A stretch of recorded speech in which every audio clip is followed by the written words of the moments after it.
Bharati's prime importance of the country, with the government. And the most important,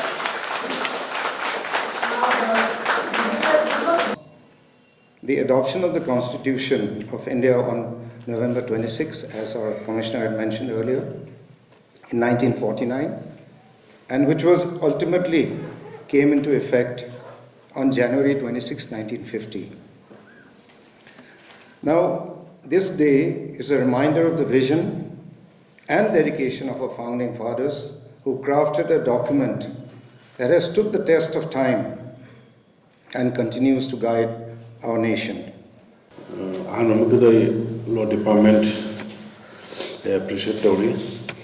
Chukuman Missi the Kuna Yamarona Kugi Nauna Zikiano Gunaro Sing the Bengali scripture, the power of the transit parrot. Missi the Miti making script English that I am the Baba Yahanna Baputupi University, I appreciate Tori. Law Minister, Law Commissioner, Triple ITK Office Sales, Media Constitution in Imani Bharat ki wena yamna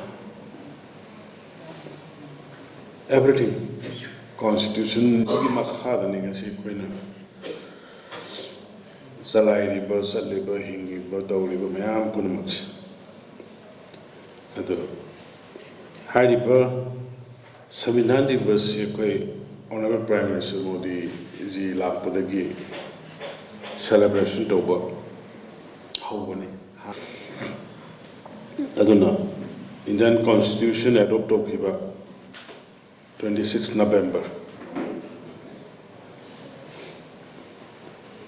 1949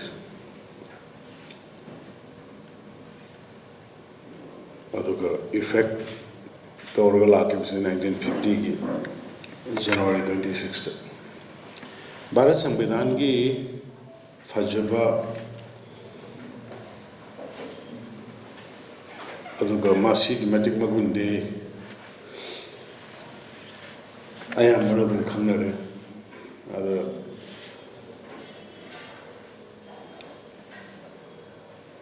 Bhimrao Ramji Ambedkar ki Maji drafting committee Mana Matamduda Nasi or Kadaba Bharat Matamduda over Bharat Amadi Tungala Kadaba Bharat Kiyam Kupna Narakan the Yankana Torumba Adum port Tuni Equina Ambedkar ji Monsiva of the Klina Latnaris Aduga Masigi Bhars of Zab Hogibasi 2014 da Honorable Prime Minister Modi ji ki Bajpa ki sarkar laya to koi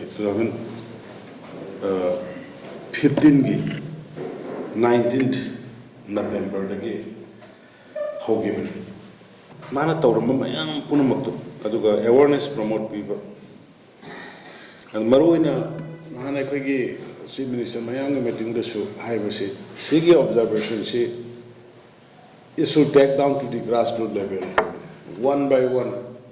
Even a quick club ki level, the panchayat ki level, the higher constitution ki poche.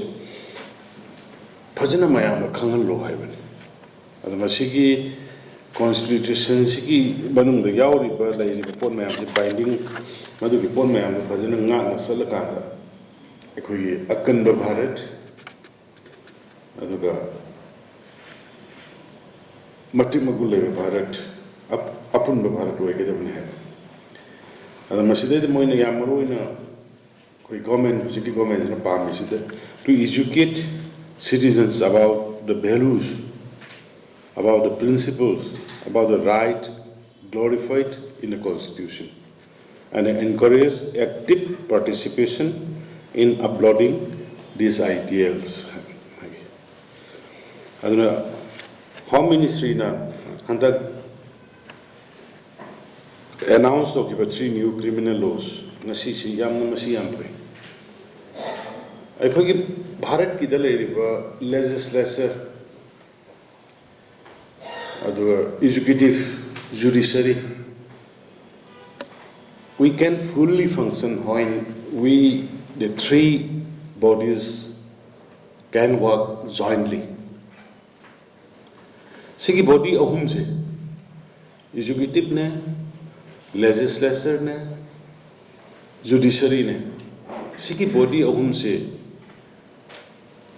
fajana jointly work torogati akhoi fajana country se rendo bungangani habde adu losinjar pada akhoi democracy ni Indian constitution fajana Indian constitution sigi makhada akhoi the piri hak right punamak se akhoi torgana mi praja mayam se mogi freedom democratic right fangan na bahona ba economically educationally in every field madu noi akhoi pulli ba khoi gi thoni ona praja sing nu waina thamba praja sing bu bhap ta hanba praja sing ba phula mi da puno langa pase koi puna hona minasi adu ga yamna sirama manipur gi tanja sida once again I know the appeal tori koi unitely lepse unitely thenase aduga anti social elements anti national elements in the akan bharat ma semba